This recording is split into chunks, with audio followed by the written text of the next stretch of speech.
You know those videos that sometimes play when you leave a game on the title screen for too long? Well, in Mindjack, that video is one of the coolest parts of the game. In a few short minutes, it paints a vivid picture of a grim future where non-corporeal brains zip through the air, hijacking people during their daily routines in order to advance their own agendas. The scene depicts two opposing minds hopping between individuals, turning policemen on their fellow officers, and turning lovers into bitter enemies. These conflicts soon blossom into a full-blown firefight as more and more brains arrive on the scene, hijacking anyone nearby in order to kill their hijacked enemies. The body count quickly builds as the brains jump from person to person in a blaze of fierce gunplay and vicious melee attacks.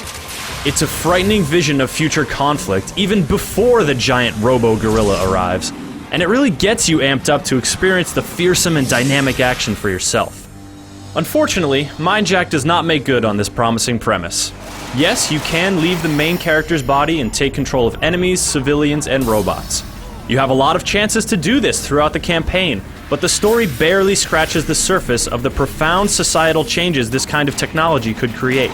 Instead, it wades through cliché after cliché, making unlikely allies and unexpected twists seem like the natural course of events, and completely bungling the dramatic reveal. Gardner's waiting for us at the top of Nurkis Tower. Let's get the son of a bitch. In addition to the lame plot, you must suffer through the lame banter between the two main characters, one of whom often sounds like he's yelling for no reason. And the environments mostly come in varying shades of gray, making this future feel lamentably bland.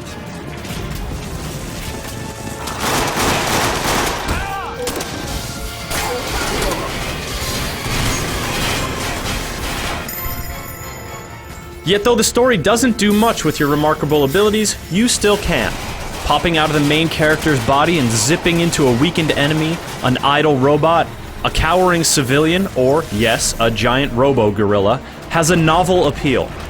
Turning an enemy's floating gunbot on themselves is definitely satisfying, while making a terrified businesswoman stand up and coolly blast an enemy's brains out is a different kind of thrill. It is empowering in a way, but how do you feel when that woman is gunned down and you move on to invade another disposable civilian to perform your violent acts? Well, that's between you and your controller because, as mentioned before, Mindjack barely manages to set the stage. It's up to you to put on the show and weigh the significance of your actions.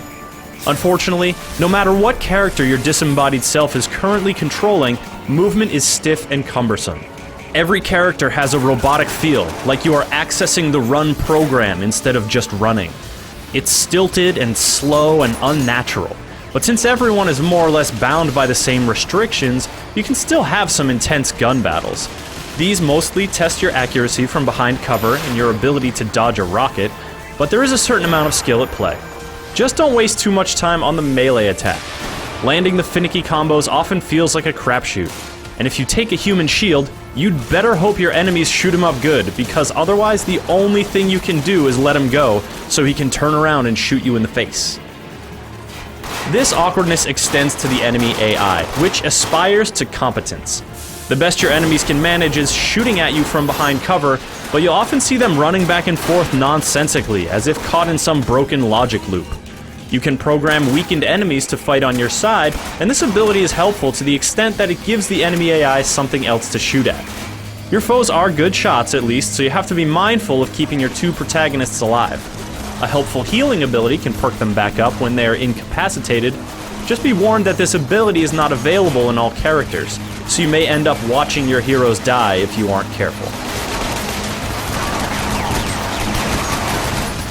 Mindjack poses a decent challenge that can get much harder if you choose to allow other players to join your game. While they can end up on your side, more often than not they will invade as your enemies, making your foes smarter and tougher. Up to 6 players can be in the same match, though this flexibility can result in some frustratingly lopsided contests, unless you limit the amount of players that can join the match. Fighting to spoil someone's progress has a dastardly appeal, and even if you lose during a certain scenario, the next one brings a change of scene and new characters to Mindjack.